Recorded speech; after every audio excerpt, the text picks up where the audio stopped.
Во ова издание, што беше договорено на средбата Џо Бајден Си Џинпинг?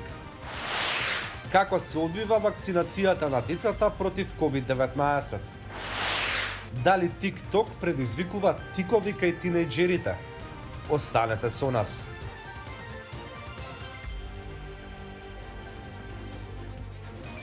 Поздрав од Вашингтон. Јас сум Никола Крстик, а ова е Гласот на Америка на македонски јазик. Американскиот председател Џо Бајден и неговиот кинески колега Си Џинпинг синоќа одржаа виртуелна средба.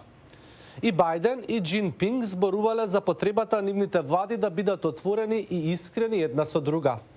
Бајден рече дека двајцата лидери имаат одговорност да осигураат дека конкуренцијата меѓу двете земји нема да премине во конфликт, без разлика дали е намерен или ненамерен. Џинпинг пак дека двете земји треба да се почитуваат една со друга, да коегзистираат во мир и да продолжат со соработка од која корист ќе имаат и двете страни. Белата куќа соопшти дека средбата вклучувала дискусија за човековите права во Кина, а лидерите исто така разговарале за потребата да се заштитат американските работници и бизниси од како што се наведува нефер трговските и економски практики на Кина. А во Соединетите држави во теке вакцинација против COVID-19 и на децата постари од 5 години. За нив единствено е одобрена вакцината на Pfizer, и тоа во помала количина од онаа што се користи кај возрастните. Децата во САД сега може да добијат вакцина против COVID во еден од центрите како овој во Ферфакс, Вирџинија. Центарот за контрола и превенција на болести ја одобри препораката за децата од 5 до 11 години да примаат педијатриска доза од вакцината на Pfizer. Првите од 28 милиони деца кои спаѓаат во оваа група во Америка се вакцинираа. Не ни боли, се ми помина за 5 минути. Малку почувствував, но не болеше. Pfizer објави дека вакцината е 91% ефикасна за оваа возрастна група. Но некои родители се уште не се сигурни дали да ги следат препораките.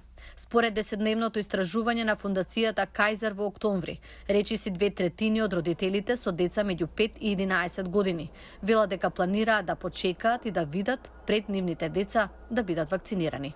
Секој треба сам да истражи. Лично мислам дека е подобро да примат вакцина.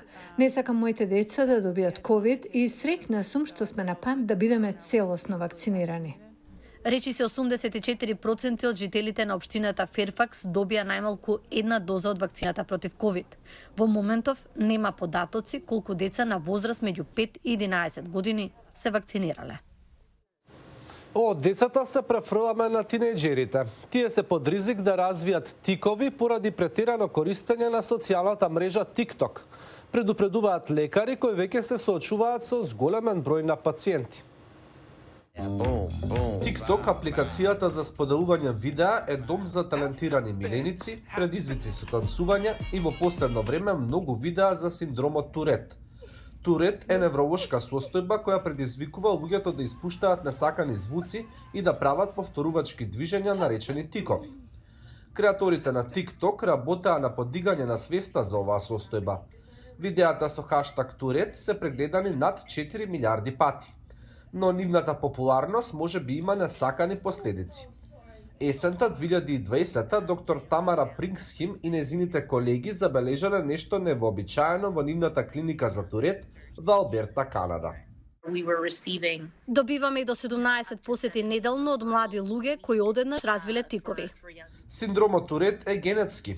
Почесто се јавува кај машките. Тиковите вообичаено се јавуваат во раното детство и се зголемуваат со текот на времето. А кај овие деца, претежно девојчиња, тие стануваат максимално изразени за 1, 2 или само неколку дена. Колегите се посомневале дека нешто може би го поттикнува овој бран на случај. По совет од незината ќерка, доктор Прингсхим го проверила TikTok. Кога почнав да ги гледам видеата си реков, јас имам 5 деца кои го имаат токму овој тик. Една ми кажа дека тие започнале откако цела ноќ ги гледале ваквите видеа на TikTok. Во текот на изминатата година клиники во Англија, Австралија, Германија и САД имаат забележано слична појава. Овие тикови вообичаено започнуваат како големи тикови, големи моторни тикови како удирање или гребење или прекршување на рацете. Видеата може би делуваат како модел за оние кои се подложни поради други фактори, вели Џон Пиасенти, кој е психолог во Лос Анџелес. Многу од децата кои ги имаат овие тикови имаат високи нивоа на депресија и анксиозност. Голем дел од тоа може да е поврзано со пандемијата. Иако некои од видеата се хумористични, живењето со тикови може да биде многу тешко. Сум имала пациенти кои се откажале од училиште, од факултет, морале да ја напуштат работата. Нивото на тешкоти може да биде многу високо, многу повисоко од некои од моите пациенти кои имаат синдром Турет. Има многу непознати работи за оваа состојба, а истражувањата се на почетокот. Додека докторите ги разгледуваат најдобрите пристапи кон третирањето, првиот чекор изгледа јасен. Првата работа што сакаме да ја направат е да одморат од користењето социјални медиуми. Меѓусебните препораки кои си ги даваат експертите е внимателно да ги погледнат социјалните медиуми, како што заклучува и оваа студија од Универзитетот на Чикаго. Познавањето на содржините на социјалните медиуми е од суштинско значење за работењето со пациенти. Турција се заканува дека ќе почне нова воена операција против сириските курдски сили по смртоносниот напад на територијата во Сирија, каде се присутни турски војници. Со обвинувањето на Анкара дека сириско-курдската група стои зад фаталната автомобилска експлозија овој месец во сирискиот регион контролиран од Турција, председателот Реджеп Тајип Ердоган укажа дека неговите граници се надминати. Suriye'den ülkemize yönelik terör saldırılarının kaynağı Веќе немаме трпение во некои делови кои се цел на терористички напади кон нашата држава од Сирија. Турција ја обвинува сириско-курдската група за поврзаност со курдските сепаратисти кои се борат на турска територија. Групата ги негира ваквите обвинувања. Ердоган вели дека турските сили и сириските бунтовници поддржани од Турција ќе се обидат да ја протераат групата од стратешкиот град Тел Рифат.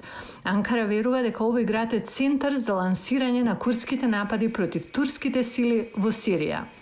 Но руските сили го контролираат Тел Рифат заедно со воздушниот простор.